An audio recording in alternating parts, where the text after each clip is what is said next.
नमस्ते दोस्तों, premium civil में आपका हार्दिक स्वागत है, जहां हम civil engineering, highway engineering, surveying, quantity calculation और कंस्ट्रक्शन मैनेजमेंट से जुड़े प्रैक्टिकल टॉपिक्स को सरल भाषा में समझते हैं। काफ़ी समय से मैं इस विषय पर वीडियो बनाना चाहता था, लेकिन साइट वर्क और अन्य व्यस्तताओं के कारण समय नहीं मिल पाया। आज आखिरकार हम इस महत्वपूर्ण विषय को विस्तार से समझेंगे। आज की इस वीडियो में हम सीखेंगे कि सबग्रेड या एम्बैंकमेंट का एग्जैक्ट और प्रिसाइज आउटर ऑफसेट कैसे निर्धारित किया जाता है। ये एक ऐसा विषय है जिसमें अधिकांश साइट इंजीनियर्स और सर्वेयर्स गलती कर देते हैं। इसी कारण साइट पर अर्थवर्क की विड्थ कम या अधिक बन जाती है और बाद में क्वांटिटी तथा लेवल दोनों में समस्या आती है। इस वीडियो के अंत तक आप समझ जाएंगे कि आउटर ऑफसेट निकालने का सही तरीका क्या है और कैम्बर या सुपर एलिवेशन का प्रभाव कैसे शामिल किया जाता है। सबसे पहले हम अपने क्रॉस सेक्शन को समझ लेते हैं। आप स्क्रीन पर देख सकते हैं कि हमारे पास 2 मीटर चौड़ा मीडियन है।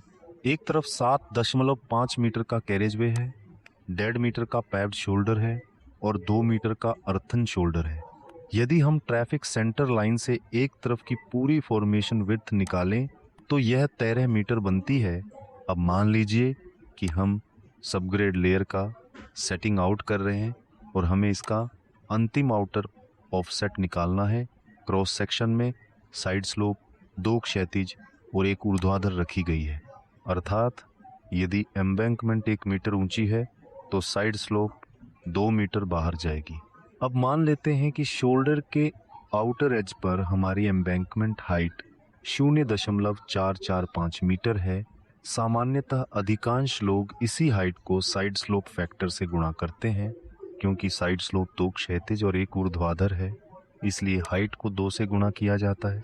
0.445 मीटर को 2 से गुणा करने पर लगभग 0.89 मीटर प्राप्त होता है।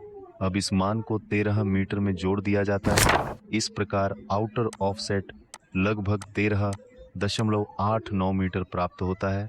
अधिकांश इंजीनियर्स यहीं पर कैलकुलेशन रोक देते हैं, लेकिन यहीं पर सबसे बड़ी गलती होती है। यह कैलकुलेशन केवल तभी सही है जब रोड सरफेस पूरी तरह फ्लैट हो, अर्थात कैम्बर शून्य हो और सुपर एलिवेशन भी शून्य हो। लेकिन वास्तविक नेशनल हाईवे में सरफेस फ्लैट नहीं होती। आमतौर पर रोड पर 2.5% कैम्बर दी जाती है। कैम्बर के कारण शोल्डर का आउटर पॉइंट सेंटर की तुलना में नीचे होता है। जब आउटर पॉइंट नीचे जाता है तो एम्बैंकमेंट हाइट भी बढ़ जाती है, और जब हाइट बढ़ेगी तो साइड स्लोप की हॉरिजॉन्टल प्रोजेक्शन भी बढ़ेगी। यही अतिरिक्त विड्थ अधिकांश लोग इग्नोर कर देते हैं। अब देखते हैं कि यह अतिरिक्त विड्थ कितनी होगी। हमारे उदाहरण में शोल्डर के आउटर एज तक जाने पर कैम्बर के कारण लगभग 22 मिलीमीटर अतिरिक्त वर्टिकल ड्रॉप प्राप्त होती है। क्योंकि साइड स्लोप 2 क्षैतिज और 1 ऊर्ध्वाधर है, इसलिए इस अतिरिक्त ड्रॉप का हॉरिजॉन्टल इफेक्ट लगभग 45 मिलीमीटर प्राप्त होगा। अब इस अतिरिक्त विड्थ को पहले प्राप्त आउटर ऑफसेट में जोड़ना होगा। पहले हमारी विड्थ 13.89 मीटर थी, अब इसमें लगभग 0.045 मीटर और जोड़ने पर वास्तविक आउटर ऑफसेट लगभग 13.94 मीटर प्राप्त होता है। अब इस रिजल्ट को ऑटोकैड में वेरीफाई करते हैं। यदि हम केवल फॉर्मेशन विड्थ और साइड स्लोप के आधार पर विड्थ निकालते हैं तो लगभग 13.89 मीटर प्राप्त होती है। लेकिन जब कैम्बर को भी शामिल किया जाता है तो एक्चुअल विड्थ लगभग 13.94 मीटर प्राप्त होती है, यानी लगभग 50 मिलीमीटर का अंतर आता है।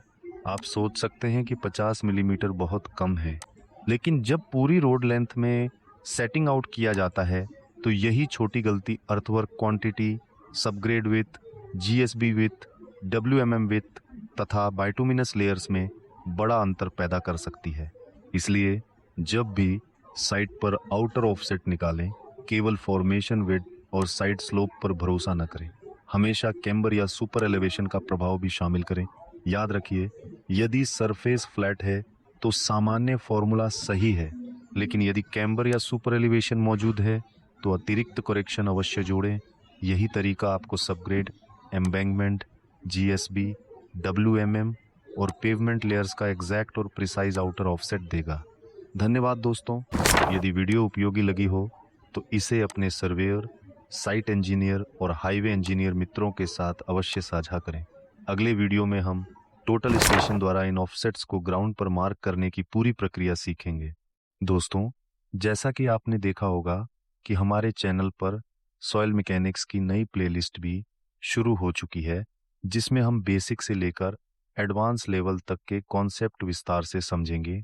इसके साथ साथ आने वाले दिनों में रोड एस्टिमेटर जैसे महत्वपूर्ण सॉफ्टवेयर के कंप्लीट ट्यूटोरियल्स भी शुरू किए जाएंगे, जिनमें road quantity calculation, cross sections, earthwork और एस्टिमेशन से संबंधित प्रैक्टिकल एग्जाम्पल्स शामिल होंगे।